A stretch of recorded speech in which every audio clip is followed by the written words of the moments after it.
New Zealand के खिलाफ चौथे टी20 मैच में फ़खर जमान और सैम अयूब की शानदार डबल सेंचुरी, जबकि जमान खान की एक ही ओवर में 4 विकेटों ने न सिर्फ पाकिस्तान को ये मैच जितवाया है बल्कि न्यूजीलैंड की पूरी टीम की धज्जियां उड़ा दी। ऐसी शानदार बैटिंग और बॉलिंग पहले तीनों मैचों में हमें नहीं देखने को मिली, जो कि आज इन्होंने दिखाई है और ऐसी बरतनाक शिकस्त दी है कि न्यूजीलैंड की सारी टीम की चीखें निकल आईं। यहाँ पर आपको सबसे पहले इस मैच की हाइलाइट्स, उसके बाद फ़खर जमान और सैम अयूब के लंबे लंबे छक्के और आखिर पर जमान खान की जो 6 विकेटें उन्होंने ली हैं वो आपको दिखाते हैं।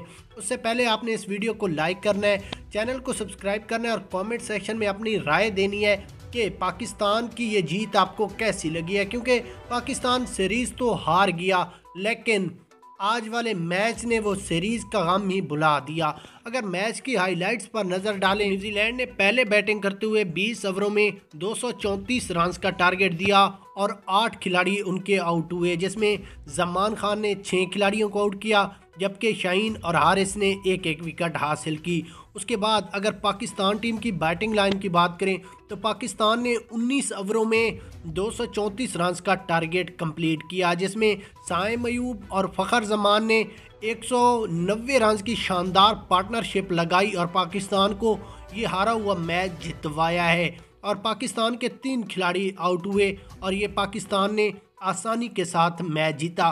फ़खर जमान और सैम अयूब के लंबे लंबे छक्कों की बात करें तो उनके 19 लंबे छक्के और 7 चौके उनकी इनिंग्स में शामिल थे, जबकि एक अच्छी और बेहतरीन पार्टनरशिप लगाई और पाकिस्तान को ये पहला warm up match, practice session match जो खेला गया वो पाकिस्तान को जितवा दिया। इस प्रैक्टिस सेशन मैच के बारे में आपकी क्या राय है? क्या पाकिस्तान चौथा टी20 मैच जीतने में कामयाब हो सकेगा या नहीं? अपनी राय दें। प्रैक्टिस सेशन मैच के बाद तो यही मालूम हुआ और यही तजियाकार कह रहे हैं कि अब पाकिस्तान को हराना बहुत मुश्किल है, अब पाकिस्तान आसानी के साथ जीत सकता है। तो आप अपनी